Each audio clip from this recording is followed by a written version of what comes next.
Thank you and welcome to the show this morning. The topic this morning is issues of incarceration, and we're fortunate to have with us to talk about some of the issues that in many instances will lead to incarceration, Pastor Kevin Walker.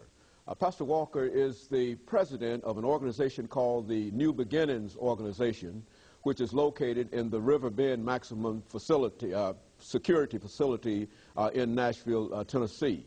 And, of course, Reverend Walker, let me welcome you to the show this morning. Well, thank you, Dr. Haney, and I'm glad to be here on this morning. And to tell you how delighted we are to have you with us again, Pastor Walker.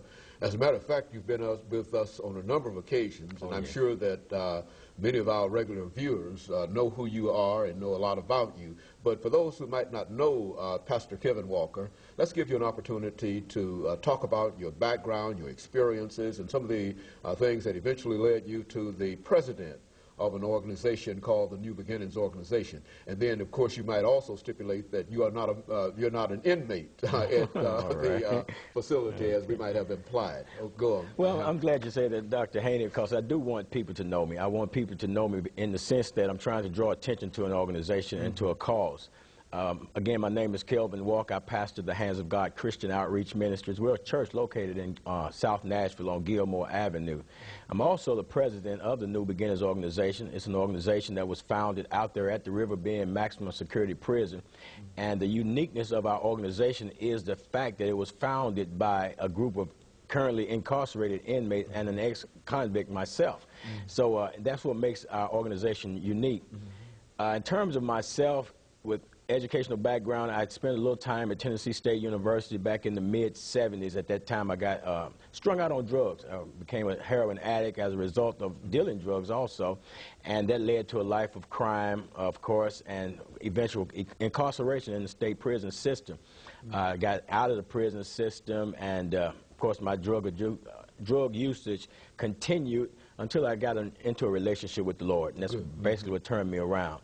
And that's where I am today. And now I'm out here trying to champion a cause for those that are inside the prison system, trying to deter some of our youth from going in the same direction that I took. And we've band together and we've created this organization called New Beginnings Organization, and it is a positive one. Now, what about this organization, New Beginnings Organization? I think that we've talked about it before, but give us some idea about what you're trying to achieve with this group. Okay, first of all, New Beginnings is an organization of men that have made some bad choices and wrong decisions in life, but now have realized the error of their way and have made a decision to give back into society in terms of helping our youth to not go the pathway that we went, in terms of developing themselves while in the system, and also helping other individuals that are coming into the system to develop themselves so that they won't go back out. Our primary purpose of New Beginnings is really to impact the recidivism rate, to bring that rate down. That's what we want to do, to stop people from being reincarcerated in the system. That's what we're doing. So you got a revolving door. Talk about that, because I think that that's quite interesting, this revolving door concept that you talk about all the time. It is, Dr. Haney, because a lot of times people go in and out of the prison system, and a lot of people don't understand why is it that they're going in and out of the prison system like that. Why are there no programs in place that help individuals that are in the system?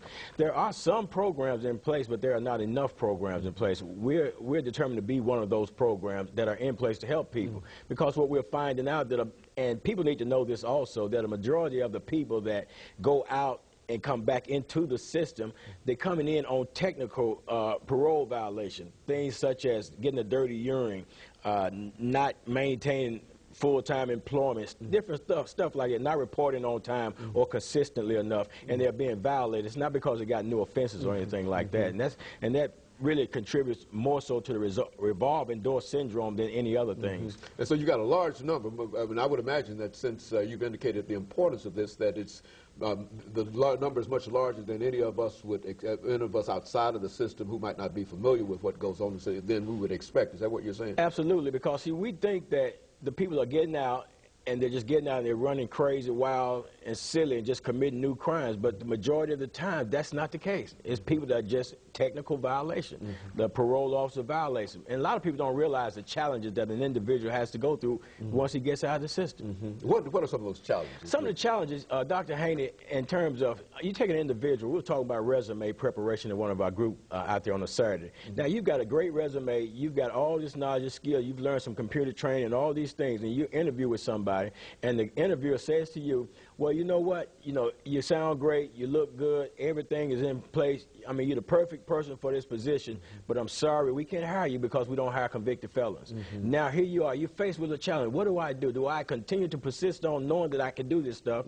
or do I give up? And you got those challenges, and a lot of people don't have enough support system in place for them to help them meet and deal with those challenges, and a lot of times they'll revert back to the old way of thinking because society has, in effect, rejected that individual that know that they've labored hard to get themselves in right perspective with themselves. And of course, all of this rejection plays a very, very important part in terms of how they see themselves and the kind of things that they become involved in after that. Absolutely, because it's easier for somebody that has not been incarcerated to say, well, just dust yourself off and pick yourself up and go on. But when you've been in the system, you've been out of society, then you've been you're a castaway, you're a reject, a societal reject, and then you got to re-enter society with all these negative things. And what people remember most about anybody is the bad things that you do.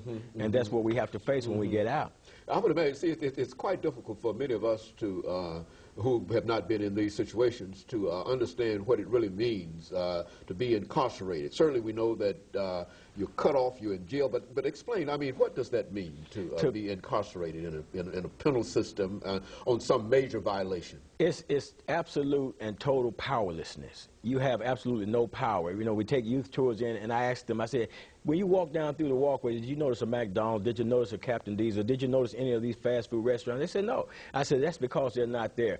In here we have to get up when they tell you to get up. You got to go in your cell when they tell you to. It's not like you can stay outside late at night and stuff like. You got to go in when they say go in. I mean, you are totally you lose absolute freedom.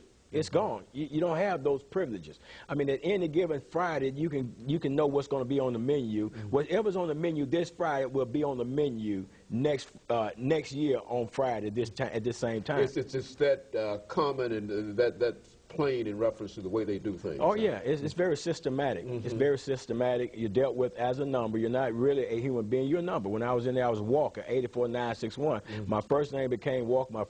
My true first name disappeared. My last name became Walker. My first name was Walker, then my last name was 84961. Yeah. And that's how you were identified in the whole system throughout the system.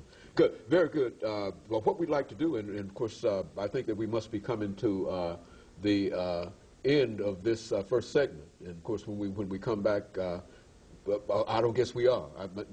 I'm wondering about how much time that we have. Okay. I don't want to become involved in too many more issues. But since I think, Pastor Walker, since you've sort of demonstrated how powerless individuals are who become incarcerated, let's look at some of the issues that might bring up incarceration. Why do people go to jail? Why do people go to jail? Dr. Haney, I think the first area of importance is to look at a lack of family discipline, I think.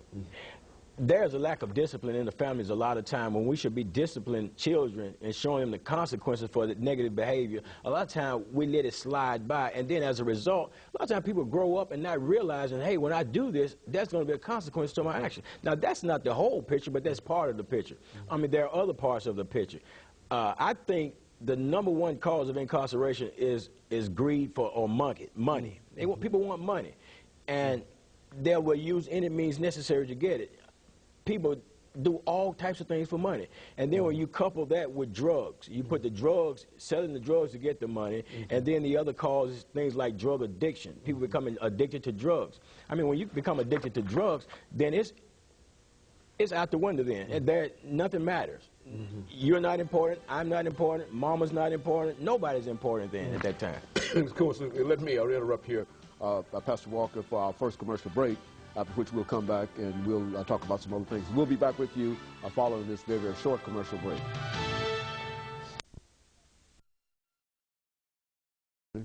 And of course, we're talking